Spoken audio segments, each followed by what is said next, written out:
as you heard, we will be recording this session and posting it on our Interim Healthcare Topeka YouTube page. You may view these again later if you wish. And due to the rapidly changing nature of the healthcare and practice interventions, please consider all recordings out of date 1 year from the original recording. All right.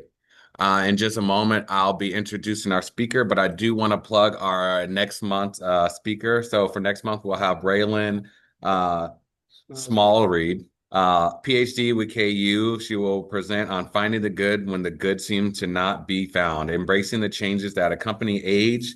This presentation will discuss psychological changes and declines, physiological changes, my apologies, and declines, but we'll also focus more on how a person can alter age-related declines and how Cartenson's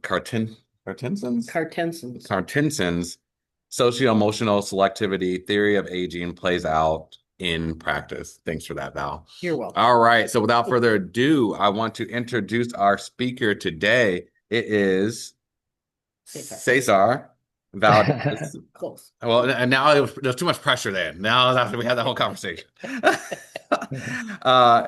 His LMSW is a psychotherapist, trainer, and consultant with over 25 years of experience in grief, trauma, and transformation. He earned his degree in psychology and social work from the University of Michigan and has advanced training in EMDR, sensory motor, psychotherapy, and other mind-body approaches. Internationally recognized for his work with IADC therapy, Cesar trains clinicians across the Americas, Europe, and Australia. He has helped shape training standards and resources for IADC and collaborates with researchers to expand the evidence base for this innovative approach. In addition to his private practice, he serves as executive director of IADC International and co-founder of Partners in Healing, a psychotherapy training organization in Ann Arbor, Michigan. Known for his clear and practical teaching styles, Cesar equips therapists with skills they can immediately apply. So without further ado, Cesar, you have the floor.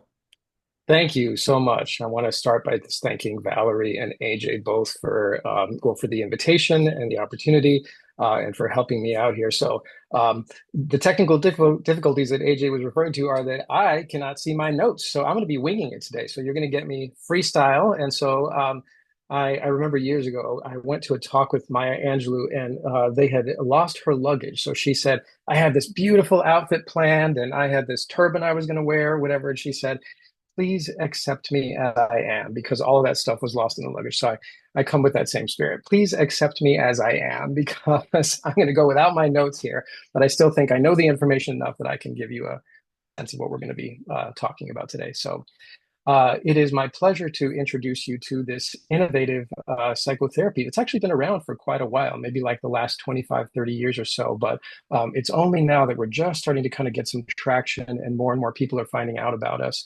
But in the meantime, we've been kind of quietly helping people heal from grief all over the planet now.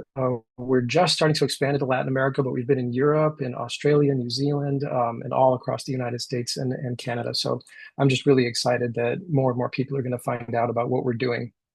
So you may already know I'm going to be talking to you about a rather unusual treatment. It's unusual in a couple of ways. First, um, it's based off of EMDR. I'm assuming that most of you probably know what EMDR is, but when it was first introduced to the world back in the late 80s, that was considered this really sort of, weird, wacky voodoo therapy where you were moving your eyes back and forth as a way of facilitating healing. And there are, of course, all kinds of neurobiological reasons why we're moving eyes back and forth.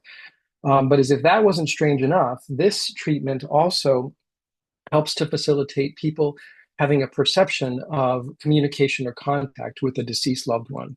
Um, I do want to say that, that of course can bring up all kinds of questions or reactions for people, understandably, because there's that's a subject matter that can come across as very sensationalistic, but our intention, of course, is not to be sensationalistic in any way, but rather people who have this treatment and who have this experience of a perception of contact with a deceased loved one report it to be profoundly healing and transformative. And that is our primary interest in it, is that we as therapists are here to offer healing, transformative experiences for people. And this is when this was introduced into my practice some maybe 16, 17 years ago. Um, it really revolutionized how I felt I was able to help grieving people. All right, so let's go on. Oh, you know what? How do I click to the next slide? Let me see if uh, AJ, I might need your help with getting to the next slide. How do I do that? Oh, here we go. I found it. Yeah, you All got right, there it? we go. Okay. Okay. Yeah. All right. So here's our learning objective. So we're going to be describing the purpose, goals, and core elements of the therapy. So you'll just get a sense of the broad overview of what the therapy looks like. We'll identify the key factors in assessing a client's suitability for IADC therapy. As you'll see, it is a pretty demanding therapy. It asks a lot of clients. So while we're able to treat a lot of people, there are some clients that really might need some help from other forms of psychotherapy before they pursue IADC treatment. So it's not for everyone. Whoops, let me go back here. We will summarize the typical outcomes associated with the treatment. And I'll show you a few video clips that I've embedded into the slide, so you'll get a chance to see what it looks like as it's unfolding. And then we'll review research published and ongoing studies that are happening in the world of IADC therapy. All right, so let's first start with defining our terms. So an ADC, or after-death communication, is the term that's used to describe a spontaneous experience in which a living person perceives the presence of a deceased person. Um, that term was first coined I want to say it was like in the 90s by Bill and Judy Guggenheim. They are a couple that wrote a book called Hello from Heaven. And they were uh, basically doing lots of interviews with people who had had these experiences spontaneously, and they coined the term ADC. So when it came time to name this treatment, Dr. Bakken called it induced ADC. Although you'll see, we're not actually inducing the ADC experience. We say that's a very spontaneous experience that happens naturally, but we are inducing the psychological state in which these experiences happen naturally. But all right, let's go on to the next slide. So um, Dr. Jenny Straight Horn did a systematic review of 34 ADC studies, all the way from, I want to say like 1896 or something like that, if you can believe it, all the way through 2006. So over the course of over 100 years, she looked at 34 different studies involving over 50,000 participants collectively in all those studies. And it revealed that a third of people report having had ADC experiences at some point in their lives. And these rates are strikingly consistent across age groups, ethnicities, genders, education levels. So you might think that, there are certain, maybe more women have them than men, or maybe more people from certain religious communities have them, or certain cultures. But actually, that is not what the research indicates. It sounds like it's pretty consistent across all demographics that about a third of people will report spontaneously having one of these experiences where they feel like they either see or hear from, or maybe smell something very familiar, or a sense of touch of a person that has passed away. All right. So I'm going to tell you the story of IADC. So I don't think I've mentioned yet that it was developed by a therapist named Dr. Alan Botkin. He is now since retired, but he was originally trained by Francine Shapiro, who was the person that discovered and developed EMDR therapy.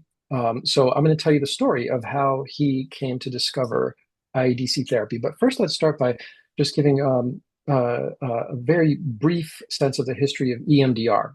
So as I mentioned, Dr. Francine Shapiro, she discovered and then began developing EMDR therapy in 1987. There's a famous story that she was going for a walk in the woods. There was something that was troubling her, that was on her mind. So she decided to take a walk through the woods as she was just kind of thinking about this thing that was weighing on her heart. And she noticed that as she was walking, her eyes just kind of almost spontaneously began darting back and forth, just left and right, just sort of spontaneously, this kind of rhythmic movement. And she noticed that as she just let that happen and continued thinking about what was on her mind, she was just feeling better and better and better. And by the end, she felt a real remarkable transformation of this thing that had been weighing heavily on her. So she developed a hypothesis that, maybe there's some connection there between that eye movement that was happening and the way I felt better, so much remarkably better. So she began researching it, and to date, EMDR is now the most heavily researched psychotherapy, precisely because it was so unusual when it was first introduced to the world. So there was a lot of research efforts done to validate its efficacy in treating a wide variety of conditions, but it started first with PTSD was the treatment that it was primarily targeting, or the condition rather that it was primarily targeting. It is now endorsed by the American Psychiatric Association as a highly effective and empirically supported treatment, most especially again for trauma, but it treats lots of different kinds of issues. And as you know, it involves the use of eye movements or other forms of bilateral stimulation, right? So there's tapping that one can do. In the video that you'll see later, you'll see the tapping that the client does. Or you can have headphones and little beeps in your ears, beep, beep, beep. Or there's little tactile buzzers that you can hold in your hands and the therapist controls and they just buzz back and forth left and right. So it can be eye movements or any of these other forms of bilateral stimulation. And then what's happening is that EMDR calls it the adaptive information processing mechanism takes over. That means there's a natural mechanism within the nervous system that allows the energy to move in the direction of its correction naturally. So clients are able to take maladaptively stored imprints of memory. In other words, something happened years ago, but whenever I think about that, I can still feel an active charge, almost as though it were still happening now. So EMDR is a way of helping people to process through that. So Dr. Bakken was trained by Francine Shapiro, and like a lot of EMDR therapists, he discovered that the standard protocol of EMDR was really beneficial for certain clients. But then there were others where it was really beneficial to alter the protocol in certain ways because he was finding he was getting better outcomes. And that's now widely understood in EMDR that there's the standard protocol, but then there are lots of different adaptations and deviations from that standard protocol that still fall under the umbrella of EMDR. Now that EMDR has been so well researched, they can do that. But back then, initially, Francine Shapiro sent an email out to all those people that she trained, and she said, please do me a favor. I understand that you all are finding all these new and innovative ways of working with EMDR, but please call it something else because we're trying to get this thing researched and we need to maintain fidelity to the protocol in order to validate its efficacy. So out of respect for that, Dr. Bakken gave it a different name. But so what happened though is prior to his giving it a different name, in 1995, he was working with a Vietnam War veteran named Sam. And Sam had, while in Vietnam, he had met a little Vietnamese girl named Lee. And he and Lee became very close. She was an orphan, and he became very, very close with her. And so close that he even said, you know, after this whole thing is over, I want to adopt you and I want to take you back to America with me. So that was his intention, was to adopt Lee once the war was over. Well, one day, Lee and some other children from an orphanage were loaded up into a truck. And as they started to drive off, there was some explosive that ended up killing Lee and other children. And Sam watched this happen. And so that was the beginning of his psychological undoing. And so Dr. Bakken was working with him years later at the VA hospital in Chicago. And Sam had this spontaneous experience of perceiving Lee. He felt as though she was there. She appeared to him sort of like glowing and radiant. She expressed her love and appreciation for Sam and reassured him that she was still very much a part of his life. And he felt elated, ecstatic. He left just glowing and smiling from ear to ear. And Dr. Bakken said, well, that was a crazy hallucination. What was that? Well, the next day he was working with Victor, and Victor, his friend Charlie, I want to say it was his best friend that he was in combat with in the Korean War. And I can't remember now the circumstances of how Charlie died, but it was another situation in which Victor had witnessed Charlie die before him. And Victor was processing some of his grief around the loss of Charlie, and he had the experience of feeling as though Charlie, he could perceive him. He said, I saw him. It was like he was here. He was right here. And Dr. Buchan said, who was here? He said, well, Charlie. Charlie was right here. And so Dr. Buchan thought, all right, what is going on here? So about a week later, there were two other vets that Dr. Buchan was working with that had the same experience in his office. And then a week after that, another couple of them. So within a discrete 3-week period, Dr. Buchan witnessed a total of 6 ADCs by clients in his office. Now, mind you, he'd never heard of this before. This was brand new to him. But he thought, all right, well, what is going on here? Now, if you know Dr. Buchan, one thing you know is that he takes copious notes on everything that he does, right? So he's writing down notes on everything. So he said, all right, let me look at my notes and see if I can find any clues to what's going on here. Let me though say this, that in each of the experiences of these 6 clients that had these ADCs, they all reported the same kinds of things. They were a similar sense of vividness, right? They said it was incredibly vivid. Um, they experienced it as real and authentic. They said that was not my imagination. That felt like really, really real. They all expressed that they received positive reassurances from the deceased in their perceptions. And what I think most importantly, unprecedented resolution of longstanding traumatic grief. That feels like a really bold statement to make, but that is really what I see in the IADC work that I do again and again and again is unprecedented resolution. And then this joyous disposition at the end of the experience, just incredibly appreciative and grateful and feeling really the tortured grief has melted away and instead given A rise lot of to people this that sense use of connection. sunflower. All right. So as I mentioned, Dr. Bakken reviewed his notes and he found a number of common patterns, but the most significant ones were repeated sets of eye movements with the instruction to bypass anger and guilt and intentionally focus on the sadness. So in traditional EMDR, we are really saying to the client, sort of let come up whatever comes up. So there's much more leeway. The field of consciousness can be wider. Dr. Bakken had changed the protocol. So he was saying, don't let come up whatever comes up. I want you to just stay with the sadness. So that was one major change that he made.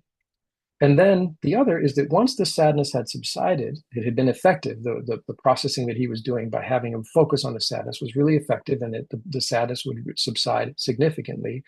Then he'd give an additional set of eye movements, but this time with no specific instruction, just sort of like, all right, we'll feel the peaceful, people will usually be like in a peaceful state of mind. So he'd say, all right, so just enjoy that peaceful feeling and see what comes up this time. And he'd give another set of eye movements. So those are the primary changes.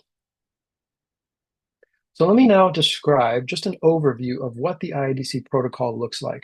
So you may not know that it's unique in so many ways, but one of its ways of being unique is it is a 2-day treatment. So this is not an ongoing psychotherapy where you meet with a client week after week, and it's not sort of open in the sense that, like, all right, what's on your mind today?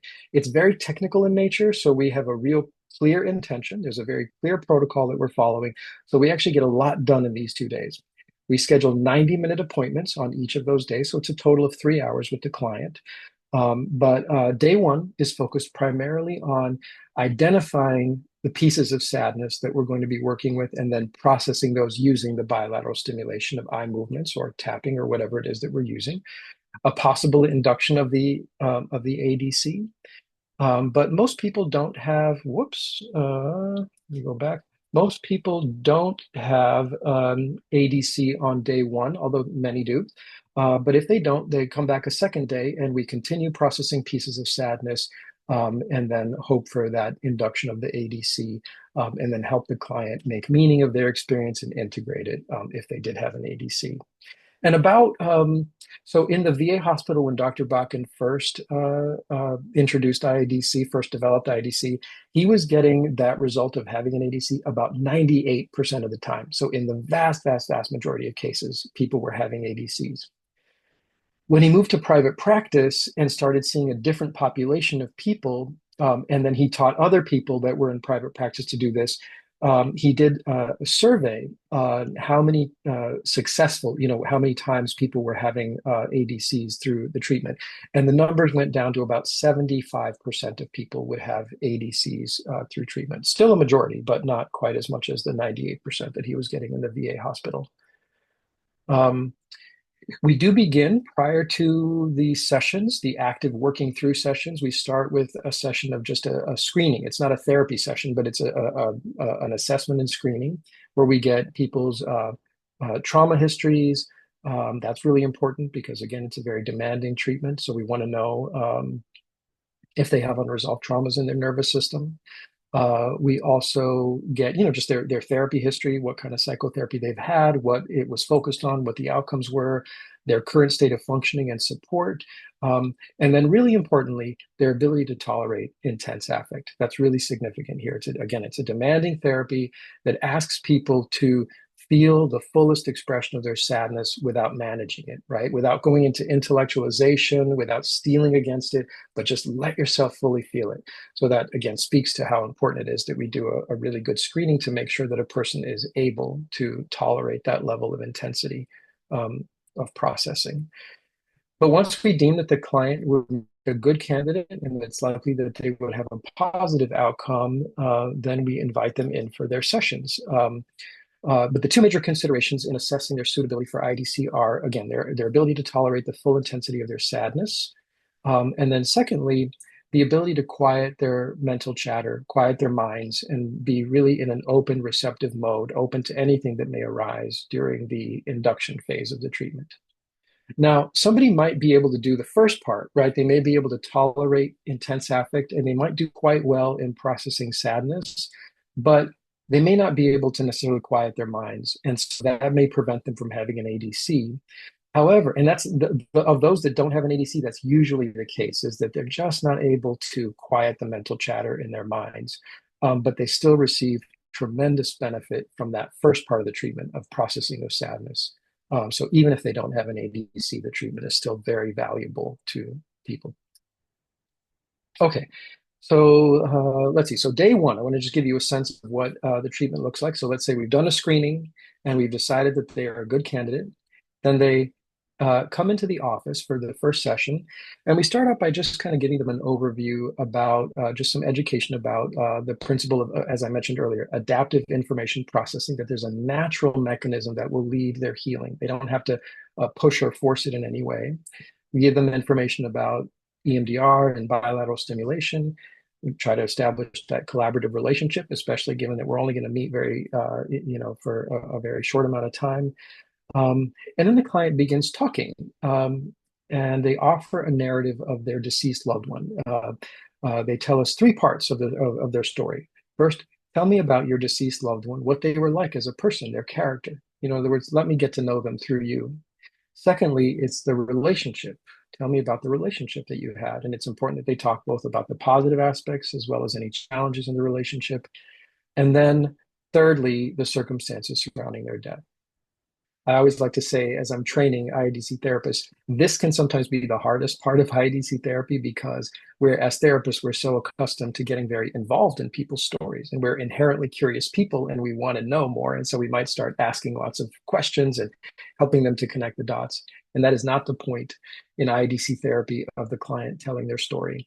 There is one point and one point only in having them tell their story, and that is to help them access their pieces of sadness that we're going to be working with and helping them to reprocess. Pieces of sadness are identified as the client is giving their narrative. So we might note when a client becomes a little bit more tearful, or they just say, the hardest part for me is that let's say I wasn't able to make it to the hospital before my mother died, for example. And so after they've told their story, the strongest of these pieces of sadness, what is the strongest sadness that you have? That's what we select as the target for processing initially. The client may or may not identify an image, like if a client says, well, the saddest thing is just how much I miss her, there may not be an image associated with that. But if they say the saddest thing is seeing my dad go from such a strong, vibrant, healthy person to seeing his body ravaged by cancer, right? That there may be an image there, right? So in those cases, we ask them to hold their image along with their sadness. We do get SUD is subjective units of disturbance. In other words, from 0 to 10, how strong is your sadness? With 10 being the strongest and 0 being none at all. Of course, it's not a 0 at the start of treatment, but we get a sense of where they're starting or what their starting point is in terms of their sadness. Um, and then the other thing that we do is that we don't do is that we don't ask for cognitions. In EMDR, we do. If there was, let's say, memory of having been bullied, for example, in middle school, a person would identify as you think about that memory now, the emotions that it currently brings up, the body sensations that it currently brings up, and then if those feelings could speak words so that we would know what they're having you believe about yourself, they might say something like, well, that I'm less than, that I'm inadequate somehow. That's the what we call the NC, or negative cognition. But in IEDC therapy, we don't get any negative cognitions. People are sad, but they wouldn't necessarily say that they feel, a sense of responsibility for it, or that they feel, they don't tend to have those kinds of self-referencing cognitions. Now, I would argue that there could be a negative cognition in I have been separated from my loved one, but prior to IEDC treatment, a client is not typically ready to see it that way, that's a distortion, right? After IEDC therapy, they often will see it that way, but we just bypass getting cognitions altogether. I think I keep going backwards inadvertently. Here we go. Okay, there we go. I found my place. So then we begin the desensitization and reprocessing of their sadness, right? So we ask them to focus on their strongest piece of sadness, and that's where we begin implementing the bilateral stimulation. They're asked to focus exclusively on their sadness, or in the case of traumatic grief experiences, fear or something in that category, like maybe horror if they witnessed someone die, for example. And then they just notice that sadness as they move their eyes back and forth and let themselves feel the sadness as fully as it can be felt. After each set of eye movements, we give them a set of eye movements for a certain amount of time, and then we take a little intermission. And then they're asked to close their eyes after each set of eye movements, and then focus on the sadness for an additional 10 or 15 seconds. And then they open their eyes, and then during the intermissions, this is where they give us their report of how their sadness is feeling now. Is it stronger, weaker, about the same, or did something else completely different arise? So we're just getting some information about the unfolding process of their sadness, and just keep doing repeated sets of eye movements until each piece of sadness subsides and they report feeling a lot of relief. Right, so it becomes reduced. They usually end up reporting after several pieces of sadness. Right, we go from one to the next to the next, and we're usually following an arc. Right, so their autonomic arousal, the intensity of their emotion will rise. Usually they'll get a little more tearful, and then it'll start to come down, down, down, down, down. And then we're on to the next piece of sadness. And then usually their emotion will rise again, and then it'll come down and process through. So after we've completed essential processing of all their pieces of sadness, usually clients will report feeling really peaceful, calm, serene. And that's when we know that we're ready to move on to the next piece. Whoops, did I skip a? Well, then we move on. Oh, yeah. I think I'm just closure here on the first session. So we, if typically again a client has not yet had an ADC at the end of session one, so we just help make sure that they're feeling okay. And usually clients are feeling a lot better by the end of session one. Some clients in rare instances may need a little bit of help with putting their work away, but most clients are actually feeling a lot of relief. Even if there's still more sadness that they need to work through the next day, usually they're feeling a lot of relief because they've been holding in their bodies and their nervous systems and their psyches this anguished grief. And usually the initial parts of processing help significantly bring that down. So by the end of day one, even though they're not finished yet, they're feeling a lot better. All right, and then we give them homework, which is to track any additional pieces of sadness that may arise after their session and to bring those with them for the next session. Which, by the way, we try to schedule sessions on back-to-back days. So in my practice, for example, when I'm doing IADCs, I do them on Thursday afternoon or evening, and then that's session one. And then the very next morning, on Friday morning, I see them again to continue their processing. So they bring with them on the next day any additional pieces of sadness that may have come up. We talk a little bit about, how did yesterday's session feel? How did you do after the session? And then we resume processing. So we target residual disturbance of any new material, new pieces of sadness, and then just continue our bilateral stimulation processing. And then, as I mentioned, they arrive at that place once all pieces of sadness have been worked through. The client sort of says, I'm feeling a lot better. So I'm just aware that went away there. Are we still together here? Oops. All right. Well, I'm just going to keep going here.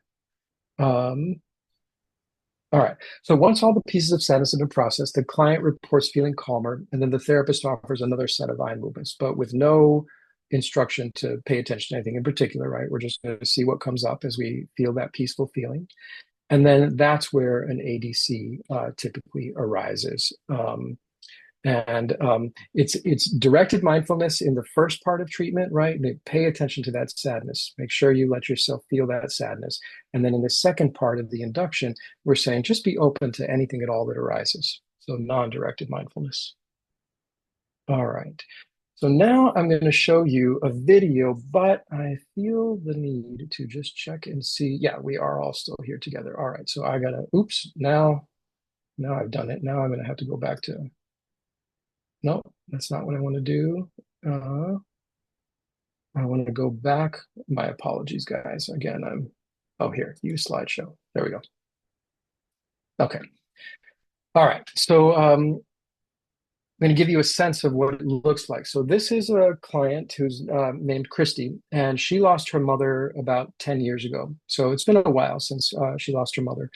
But she has a few, I'm trying to remember her pieces of, well, you're going to hear her identifying her strongest piece of sadness here in just a moment, but her daughter is going to be getting married, and she's sad that her mother will not be attending the wedding. I believe that's her strongest piece of sadness, but she's got a few others that have to do with, I think they had kind of a tumultuous relationship when she was in her teens and young adulthood. And so she has some remaining sense of sadness that, that things kind of were unresolved between them back in those days.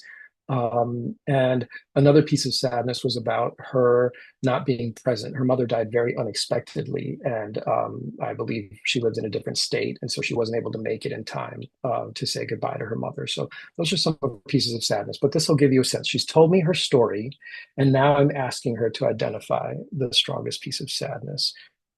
So here we go. Very good. So what right now, as you talk to me about your mom, what feels like the saddest part of what you've told me, or anything else? What's the saddest for you here? Well, there's a couple of things. I'm trying to figure out which is the saddest. One of my daughters is getting married at the end of this month down in San Diego, and she's not going to get to be there to see that. So that makes me sad that she won't be a part of that family event. Yeah. So that right now feels like that's the saddest part of not having your mom. Yeah.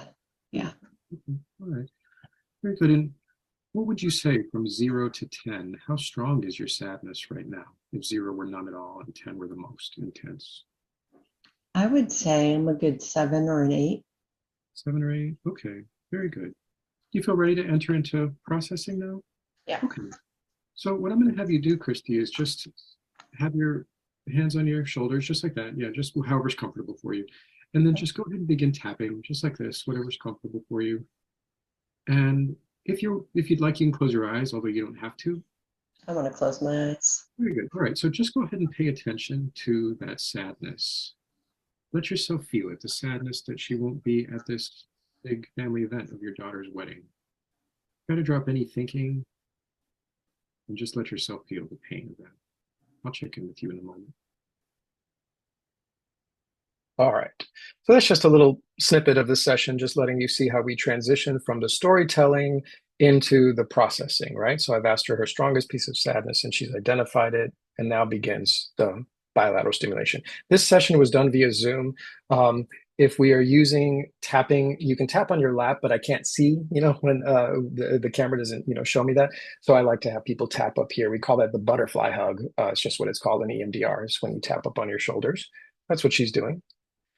And now this will just give you a sense of like what it looks like when we're processing pieces of sadness. So she's done a set of tapping as she's let herself feel it. And then here's her report on how she's feeling in the intermission.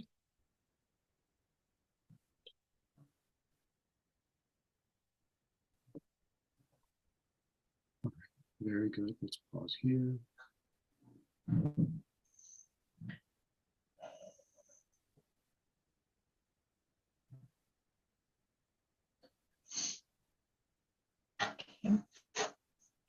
Definitely increased with that one. Okay. And even right now, it's a little stronger. Is that right? What's that? Even right now, it's a little stronger. Is that right? Mm-hmm. Yeah. Okay, very good. Let's just keep going. So just go ahead and keep tapping and let yourself feel how there's an increase in that sadness and stay with it. All right. So this was, a few sets in of bilateral stimulation, and she's saying it's a little bit stronger. And so just having her continue processing. And now here's a few sets later, and you'll start to see that the sadness is clearing here. All right, let's pause here.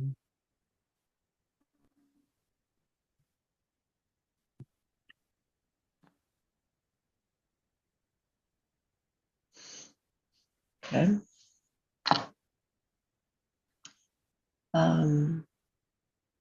The sadness or the ache in the heart kind of went away. And then I felt a twinge in my throat again. And then that kind of went away. It just feels kind of not bad, not good, just kind of neutral. That's how I would describe my inner body. All right. So again, just a little snippet there where you can see that, this is what I want to be seeing. After several sets, I want the client to start to report that the sadness is reducing, that they're feeling better. That's my indicator that it's effective. What we're doing is effective. Okay. Now, the client, eventually I took her into the induction phase, and I could see based on her expression that she was in the middle of an ADC. Clients will often, just look like they're very absorbed in an experience. There's often like a single tear or sometimes a smile or a little gasp or something like that. And I just sort of stay out of the way and let the client have their experience. So this is her report after her ADC, although I'm not, there it is. Okay.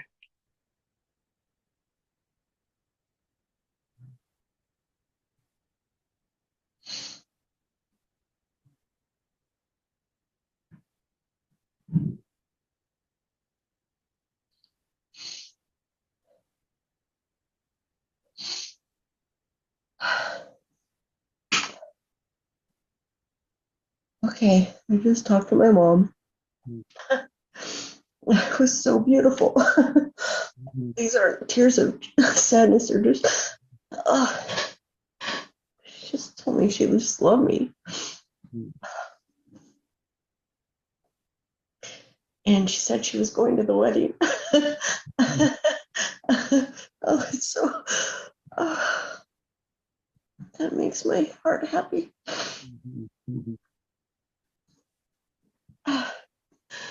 Was there like bright lights shining into my office just now? No, not that I saw. Okay, because there was like this big, I don't know, it felt like not a spotlight, but like bright lights all over me. want to pause here just to say that I learned years ago, I learned that's called a photism, a reference to light. That will happen often, not entirely often, but from time to time, that will happen in just EMDR therapy when there's a really radical transformation that occurs. Then it happens from time to time in IEDC therapy where people will perceive light. But I was watching her video the entire time and I didn't notice what she noticed, that bright light just suddenly entered the room. So that's what that is. It's a photism. All right, where is that thing? Here it is. Yeah, I yeah. could feel her. I could feel, she like gave me a hug. Oh my God, it felt so good. I just cried. You were missing her hugs. Yeah, yeah. Yeah. So you got to feel a hug from her. Yeah. Yeah. Oh my gosh, that was crazy. I'm really happy. I'm crying, but it's more like Yeah. I just can't believe that just happened. Yeah. Yeah. Pretty powerful for you, huh? Yeah, Mm. I think she was here this whole time. Mhm. Oh, wow. When you say I think she was here this whole time, you mean, what do you mean by that? Uh, just like when I felt her cheek against me, she was here. I And see. I kept seeing bright lights, like light, not light flashing, like lights in front of me. Mm. She was here the whole time, at Mm. least at the end. Um, when I was just feeling so peaceful and stuff. Mhm. She was Mhm. there. Yeah. And I thought I was going to hear her voice. It was more of a knowing. It wasn't a voice. Yeah. So Yeah. Mhm. that was really profound. Yeah. Crazy. All right. So that just gives you a sense of what that looks like. By the way, I should have said this earlier, and I don't think that I did. We, meaning the body of IEDC International, the therapists that we train, we do not claim as an organization that this is actual spirit communication. I should have said that earlier, but I forgot to. We always refer to it as a perception of communication because the client is perceiving, but we leave it entirely up to the experiencer to decide whether they believe it's real or not. Most clients do, and you hear her, if you hear me talking to her that way, it's just I'm joining in her languaging of it, right? If she says, my mom is here, I'll just join in her languaging of that. But there are some clients that absolutely don't believe that it's real, and that's just fine. And they can receive the exact same healing benefit from the treatment either way. But let's do one last clip here where you'll just hear her reflecting further. What is happening here? Okay, there we go. You'll hear her reflecting further on her experience. One of your questions was like, are we good? Do you forgive me? How do you feel about that now? I felt like it was a silly question. When Yeah. you asked me if that was what I wanted to ask her, all of a sudden I was like, I already know the answer to that. I don't know why I was Yeah. asking for that. But I think she was telling me that because I was like, I don't even care about that. So, wow. Yeah. So one of your pieces of sadness was about her not coming to the wedding, and you have a sense that she'll be there. Mm-hmm. And another was missing her hugs, and you felt a sense of her hug. And then another was just missing talking to her, those Saturday phone calls and catching her up on your life. How about that? How does that feel to you now? Mm. My heart just feels so full right now. Like, I feel like I can talk to her. Uh-huh. Yeah. I feel like I can feel her essence and she knows what I'm thinking. Mm-hmm. Yeah. So I feel good in that respect because I feel like I can talk to her Yeah. and that it's almost like she told me she's, and, and I told you she's come to me one time before. Mm. It's just like, she's just like, I'm always here. I'm always right here. Hmm. Hmm. but I could feel it. It felt so profound. It's Yeah. like, I don't know. It felt like I was not really religious, but I felt like I was going into heaven or something. It felt so good with that feeling. I don't know what that feeling would feel like, but that's just, I don't know. It was like the best thing I've ever felt. Yeah. Yeah. Best thing you've ever felt. So that profound of a peace. Yeah. That was just crazy. That was just interesting. Really beautiful. That Do you wasn't feel- what I thought it was going to be like, but it was better than what I thought it was going to be like. It was just different. yeah. Yeah. And do you feel like it kind of did your experience come to some kind of completion, or do you feel like there's still something more you want from it? Now I feel like I got everything I wanted Yeah. Yeah. because I didn't leave that tapping until I felt like I was good. And at first I was like, oh, he's gonna be mad because I'm gonna stay here all freaking day. I'm gonna stay here all day because it felt so good. But I'm then glad you let yourself, yeah, you let yourself go as long as you needed to. Yeah. yeah, that Yeah. was great. That was amazing. Good. Really good. Do you have any other thoughts or reflections about, or anything else you want to tell me about your experience here? Mm, no, it's um, it's just so profound. Yeah. It's so emotional and so good. I don't know how else to describe it. Mhm. All right. I'm aware of time, so I'm going to just quickly get through here. So 4 weeks after her treatment, I touched base with her. She filled out a questionnaire for me before the treatment and then afterwards, so I was able to kind of compare results. She was reporting the elimination of the chronic heaviness that was formerly associated with her grief. It's not that she was in a chronic state of it, but every time she thought about her mother, she felt this ongoing heaviness. Um, she continued to feel her mother's presence, including at her daughter's wedding, although she did say, not as profoundly as I felt it there during that experience, receiving the treatment. Um, and now she said the images that came up were from her ADC experience, where she saw her mother much more, sort of illuminated and bright, rather than, you know, thinking of her like in her more frail moments at the end of her life. And most importantly, she could talk about her mother without feeling that heaviness and guilt any longer. Let me just quickly go over some research. So there is a research study that has been published through the University of North Texas that was comparing traditional grief counseling with IADC in 41 adults. And it showed that those receiving IADC had significantly improved their grief symptoms, and more notable gains on certain measures of ongoing sense of attachment and closeness with their loved ones than those who receive traditional grief therapy. A couple of research studies in progress right now. Tom Namey in Australia, in Adelaide, Australia, has completed gathering data on a research study for IADC, and we hope that those results will be published this coming year. And then I am involved in consulting with a new pilot study through the University of Virginia, which I'm really excited about, led by Dr. David Akunzo. It's going to be comparing in-person IADC versus online IADC, and also comparing CBT for severe grief. And the hope is that that'll be a preliminary study, getting them ready for a full-blown trial in the coming years.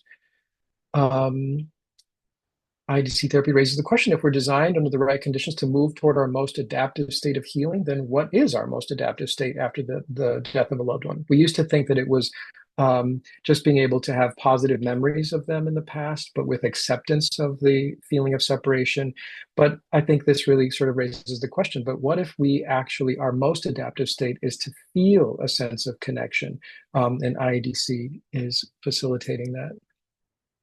I'm just going to, for time's sake, there's my contact information. If you want to email me, you can reach me at cesvaldez@gmail.com. And the website is idctherapy.com. That's my personal training website. And then here is some research and literature You'll receive these in your.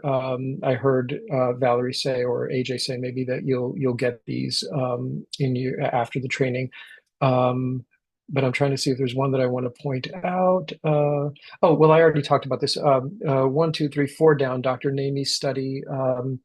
Or actually, Dr. Namey is the one who did the study in Adelaide, Australia, but he also has written a book that I wanted to note. It's called Inspired Life, Beautiful Death. It's a beautiful story about his research. He gives case vignettes on his research, and then it's also a memoir of his life growing up in Adelaide, Australia, and some struggles that he had in overcoming a fear of death. So highly recommend that book, in addition to Dr. Botkin's book, which is called Induced After Death Communication Therapy. Both of those are available on Amazon. And that completes our here. I'm going to stop share so that I can rejoin you all. And then I think we've got just a couple of minutes for questions. Is that right, AJ? Yes. That is correct. All If right. anyone has Okay. now I would be can the just time. unmute yourself and ask. Yeah, feel free to just unmute yourself and ask any questions you may have. Thank you so much. Sure. I I hope I was winging it without my notes, but I hope that was a coherent enough presentation that gave you a sense of the treatment. I think you did a All great right. job. All right, Thanks I'll give very it another much. couple seconds. Oh, here. Do you have to become certified to provide IADC? So thank you. That's a great question. So one must be a licensed mental health practitioner. There are other people that sometimes get interested who may, do something like, coaching on the side, or they may have, you know, um, they may identify something like an energy healer or something like that. But we only accept those that are licensed mental health practitioners. Um, we do require EMDR training in advance, or as I was mentioning to Valerie, I am in the process and about to launch a new portion of the training that is bilateral stimulation specific. But a certified, so in EMDR, for example, you are trained in EMDR, and then you can do further training to become a certified EMDR therapist.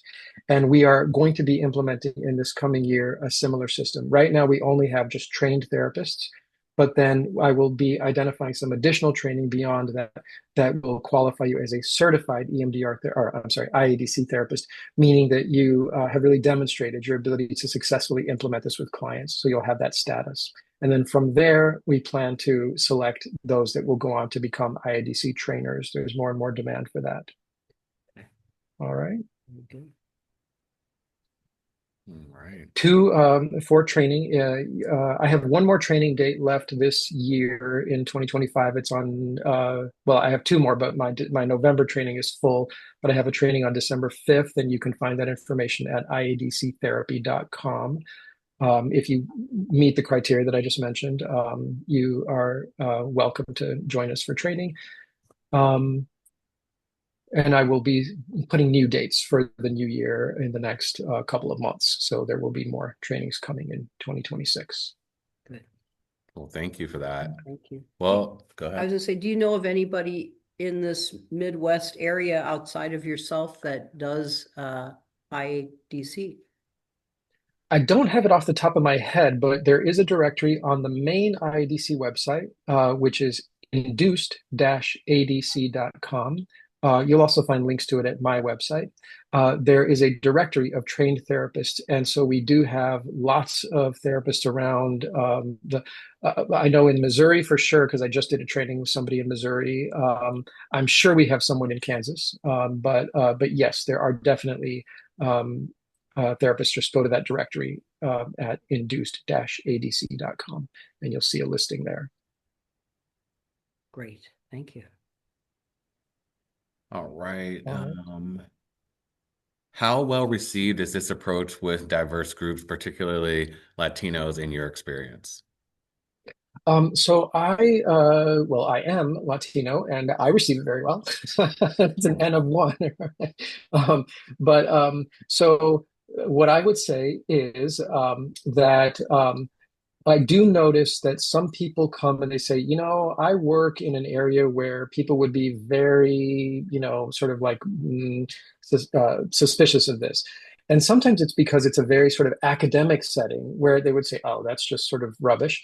And sometimes it's maybe because there are certain religious beliefs that, sort of say it's not okay.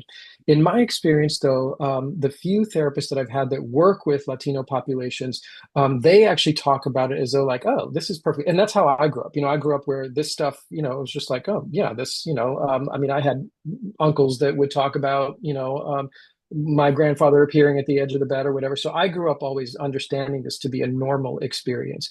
There are other cultures that don't necessarily. So I can't speak for all Latino populations, but in my experience, there are some culture groups that tend to be much more open to that. And I think that Latino populations tend to be one of those. African Americans as well, in my experience, tend to be more open. Yeah. All right, we'll take one last question since we are at time. Mhm. The question is, do you have any comments on experiences with intuitive medium as compared with IADC therapy? So if we're talking about, like a client undergoing like a reading from an intuitive medium, I don't have any, data on that. But what I have heard people say is while going through a medium's reading was very beneficial for me, having an IEDC experience was my own experience. It wasn't somebody else telling me that. It was my own experience. And so that's a different element. Now, when a medium can produce very things that are I don't know what you call it, but like it's verifiable, right? It's accurate. That can also be very profound for some clients, but again, we don't have data. I am noticing, however, that in most every training these days, this is a recent trend.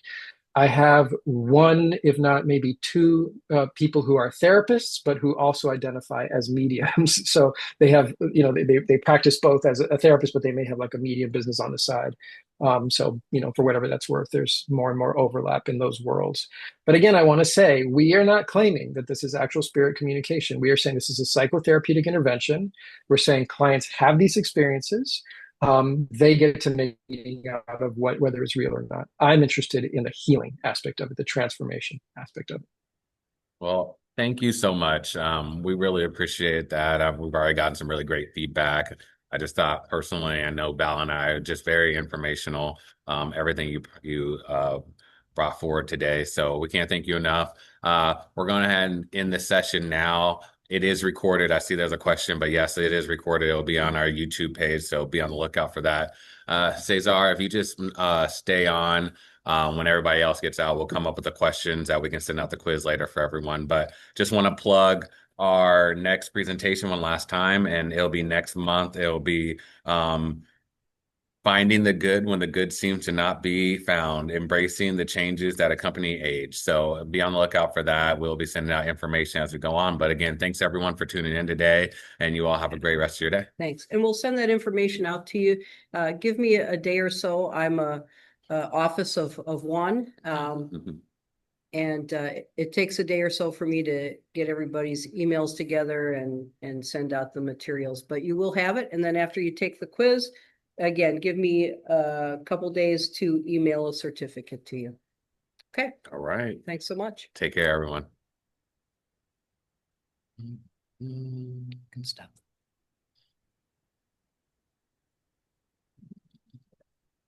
And no. No. More.